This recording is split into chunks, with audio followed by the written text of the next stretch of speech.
Price action trading పై అశోక్ దేవనం ప్రియ conduct చేసే webinar కోసం ఈ నెంబర్ కి కాల్ చేయండి.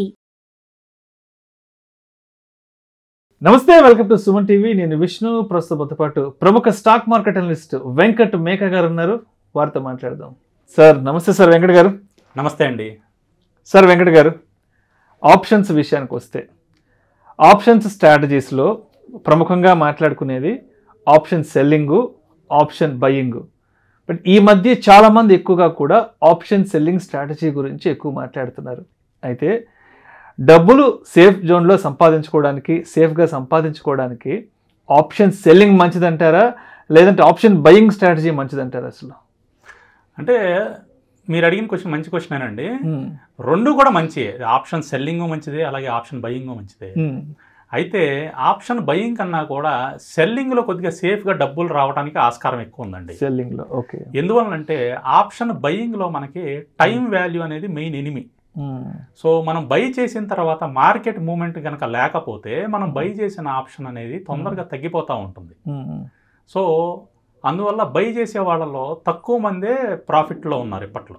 ఇప్పుడు మనం చూసుకుంటూ ఉంటే స్టాటిస్టిక్స్, అది నేను చెప్పింది కాదు, ఎన్ఎస్సి వాళ్ళు రిలీజ్ చేసిన స్టాటిస్టిక్స్.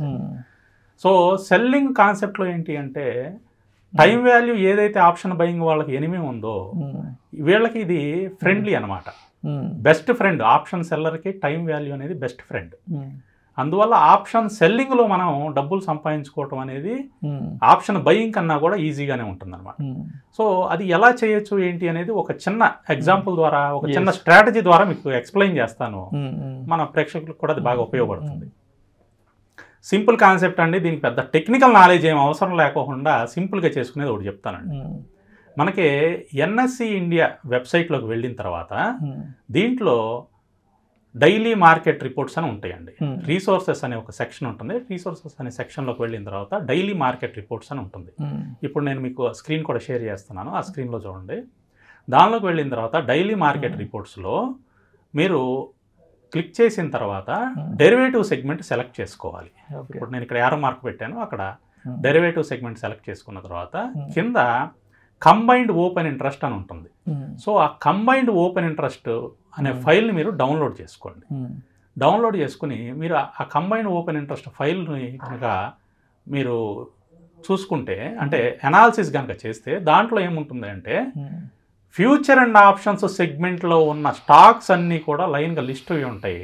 దాని పక్కనే market wide positional limit MWPL అని చెప్పేసి ఒక కాలం ఉంటుంది. దాంట్లో వాటి యొక్క పొజిషన్స్ ఎంత ఓవరాల్ ఎంత ఉన్నాయి అనేది ఒక నెంబర్ వస్తుంది. దాని పక్కనే ఓపెన్ ఇంట్రెస్ట్ అని ఇంకో కాలం వస్తుందండి. సో ఆ ఓపెన్ ఇంట్రెస్ట్ అనే కాలంలో ఎంత ఓపెన్ ఇంట్రెస్ట్ అయ్యింది అని వస్తుంది. సో ఈ ఫైల్ మనం ఎక్సెల్లో డౌన్లోడ్ చేసుకున్న తర్వాత మనం ఓపెన్ ఇంట్రెస్ట్ని కనుక క్యాలిక్యులేట్ చేసుకుంటే, పర్సంటేజ్ వైజ్లో కనుక తీసుకుంటే, ఆ ఓపెన్ ఇంట్రెస్ట్ అనేది మనకి మోర్ దెన్ 85% ఉండాలండి. ఓకే. 85% ఓపెన్ ఇంట్రెస్ట్ ఉన్న స్టాక్ ఏదైతే ఉంటుందో ఆ స్టాక్లో మనం ఆప్షన్ సెల్లింగ్ స్ట్రాటజీని కనుక ఉపయోగిస్తే మనం మోర్ దెన్ 99% సక్సెస్ అవ్వడానికి స్కోప్ ఉందండి. అంటే 100% అనే మాట వాడకూడదు కాబట్టి నేను 99% అంటున్నాను. మీరు కరెక్ట్గా చేస్తే 100% కూడా సక్సెస్ రేట్ వస్తుంది వాస్తవంగా. సో ఈ మార్కెట్ వైడ్ పొజిషన్ లిమిట్ అంటే ఏంటి అంటే, మీకు ఏదైనా ఫ్యూచర్ అండ్ ఆప్షన్స్ స్టాక్కి ఒక లిమిట్ ఉంటుందండి. అంటే 20% of the non promoter holding of particular company అనమాట. అంటే ఓవరాల్ స్టాక్ ఏదైతే ఉంటుందో ఆ స్టాక్లో 20% వచ్చేసి నాన్ ప్రమోటర్ హోల్డింగ్ అవే కంపెనీ వాళ్ళకి అలాట్ చేస్తారు. సో దాంట్లో ఆ 20% ఏవైతే ఉన్నాయో కాంట్రాక్ట్స్, దాంట్లో 95% ఆఫ్ ది కాంట్రాక్ట్స్ కనుక క్లోజ్ అయిపోతాయి, అంటే పబ్లిక్ దగ్గరికి వెళ్ళిపోతే దాన్ని F&O సెగ్మెంట్లో బ్యాన్ చేస్తారు. బ్యాన్ చేయటం అంటే ట్రేడింగ్ ఆపరేటింగ్ కాదండి. బ్యాన్ చేయటం అంటే ఏంటి అంటే న్యూ పొజిషన్ ఏది కూడా తీసుకోవడానికి లేకుండా, అంటే ఎగ్జిస్టింగ్ పొజిషన్ని క్లోజ్ చేయొచ్చు కానీ న్యూ పొజిషన్ అనేది మనం తీసుకోకూడదు. సో మళ్ళీ న్యూ పొజిషన్ ఎప్పుడు తీసుకోవాలి అంటే 95% నుంచి అది మళ్ళీ 80%కి ఓపెన్ ఇంట్రెస్ట్ అనేది 80% అంటే ఎగ్జిస్టింగ్ ఓపెన్ కాంట్రాక్ట్స్ అన్ని క్లోజ్ అయిపోయి మళ్ళీ 80%కి అది కిందకి పడిపోతే మళ్ళీ బ్యాన్ అనేది లిఫ్ట్ చేస్తారు, మళ్ళీ ఫ్రెష్ పొజిషన్ని తీసుకోవడానికి అవకాశం ఉంటుందన్నమాట. సో ఈ పాయింట్ని బేస్ చేసుకుని మనం 85% ఓపెన్ ఇంట్రెస్ట్ దాటిన స్టాక్స్ ఏవైతే ఉంటాయో F&O సెగ్మెంట్లో దాంట్లో మనం గనక కాల్ ఆప్షను పుట్ ఆప్షను రెండింటిని సెల్ చేస్తే రెసిస్టెన్స్ లెవెల్ తీసుకుని ఆ స్టాక్కి రెసిస్టెన్స్ దగ్గరేమో కాల్ ఆప్షన్ సెల్ చేయాలి, సపోర్ట్ దగ్గరేమో పుట్ ఆప్షన్ సెల్ చేయాలి. ఇలా చేయటం వల్ల ఏమవుతుంది అంటే మీకు బ్యాన్ పీరియడ్లోకి వచ్చేస్తుంది కాబట్టి 85 నుంచి మళ్ళీ నెక్స్ట్ అది 95 వచ్చేస్తుంది కాబట్టి బ్యాన్ పీరియడ్లోకి వచ్చిన తర్వాత స్టాక్ మూమెంటం అనేది లిమిట్ అయిపోతుంది, మూమెంటం ఉండదు, పైకి కిందకి పెద్దగా ఎక్కువ ట్రావెల్ అవ్వదు, స్మాల్ మూమెంటే ఉంటుంది, ఎందుకంటే ఫ్రెష్ బయర్స్ ఉండరు కాబట్టి. సో మీకు ఎప్పుడైతే మొమెంటం తగ్గిపోయిందో మీరు దూరంగా ఉన్న కాల్ ఆప్షన్ సెల్ చేశారు, దూరంగా ఉన్న పుట్ ఆప్షన్ సెల్ చేశారు రెసిస్టెన్స్ ఏరియా సపోర్ట్ ఏరియా దగ్గర. సో ఈ రెండు ఏమవుతుంది అంటే టైం పీరియడ్ తగ్గే కొద్దీ మనం స్టార్టింగ్లో చెప్పుకున్నాం ఆప్షన్ సెల్లర్కి టైం అనేది బెస్ట్ ఫ్రెండ్ అని. సో టైము మనకి తగ్గిపోయే కొద్దీ ఏమవుతూ ఉంటుంది, మనం సెల్ చేసిన ఆప్షన్స్ ప్రాఫిట్లోకి వచ్చేస్తూ ఉంటాయి. సో ఈ విధంగా అత్యంత తక్కువ రిస్క్తో మనం ఈ ఆప్షన్ సెల్ చేయటం, ఈ విధంగా ఆప్షన్స్ కనుక సెల్ చేస్తే ఆప్షన్ సెల్లింగ్లో మంచి ప్రాఫిట్స్ అనేవి తీసుకోవచ్చండి. రిస్క్ అనేది దీంట్లో చాలా అంటే చాలా తక్కువ.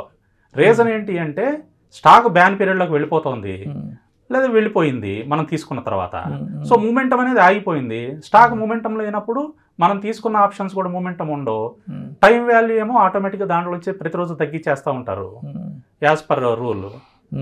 గ్రీక్స్ ప్రకారం అది తగ్గిపోతూ ఉంటుంది టైం వాల్యూ. సో మనం 100 రూపాయల్లో లేకపోతే 50 రూపాయల్లో మీరు ఆప్షన్ సెల్ చేశారు, ఆప్షన్ సెల్ చేస్తే అది టైం గడిచే కొద్ది అది ఏమవుతుంది 50 రూపాయల నుంచి అది తగ్గిపోతూ వస్తూ ఉంటుంది.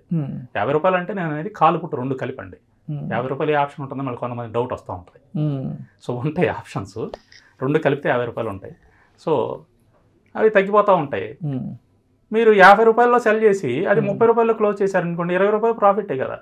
అది ఆ ప్రాఫిట్ అనేది ఏంటి, జీరో రిస్క్తో వచ్చింది. సో ఈ విధంగా మనం ఆప్షన్ సెల్లింగ్లో రిస్క్ తక్కువతో ఈ విధంగా కనుక చేసుకుంటే బయింగ్లో వచ్చేదానికన్నా కూడా ఆప్షన్ సెల్లింగ్లో ఎవ్రీ మంత్ కూడా మీరు ప్రాఫిట్లు తీసుకోవడానికి అవకాశం ఉంటుందండి. సో దీనిలో వీళ్ళు చేయాల్సింది ఏంటి అంటే వెరీ సింపుల్ టెక్నిక్, దీనికి పెద్ద టెక్నికల్ నాలెడ్జ్ కూడా అవసరం లేదు. మీరు చేయాల్సింది మార్కెట్ వైడ్ పొజిషన్ లిమిట్ చూసుకోవాలి. ఆ మార్కెట్ వైడ్ పొజిషన్ లిమిట్లో 85% దాటిన స్టాక్స్ని మాత్రమే మనం ఆప్షన్ సెల్లింగ్లోకి యూజ్ చేయాలన్నమాట. సో అది ఎలా చేసుకోవాలి అంటే నేను ఇందాక ప్రొసీజర్ చెప్పాను.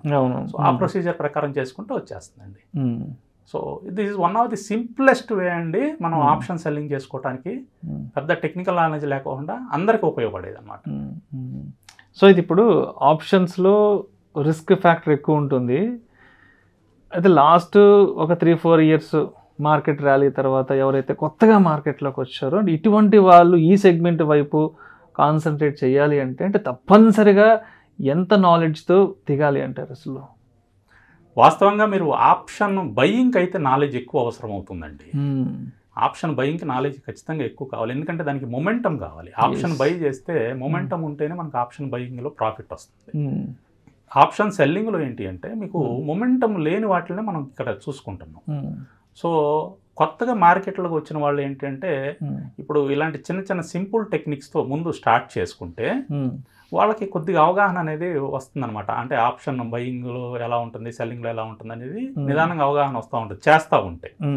సో ఆ చేసేది ఎప్పుడు కూడా అతి తక్కువ రిస్క్ ఉన్న స్ట్రాటజీస్తో స్టార్ట్ చేసుకోవాలండి. ఇప్పుడు మనం చెప్పుకున్నది ఏంటంటే అతి తక్కువ రిస్క్ ఉన్న ఆప్షన్ సెల్లింగ్ స్ట్రాటజీ, ఇలాంటి వాటితో స్టార్ట్ చేసుకుంటే వాళ్ళకి నిదానంగా కాన్ఫిడెన్స్ అనేది బిల్డ్ అవుతూ ఉంటుంది, డబ్బులు కనపడుతూ ఉంటే ఆటోమేటిక్గా కాన్ఫిడెన్స్ బిల్డ్ అవుతూ ఉంటుంది.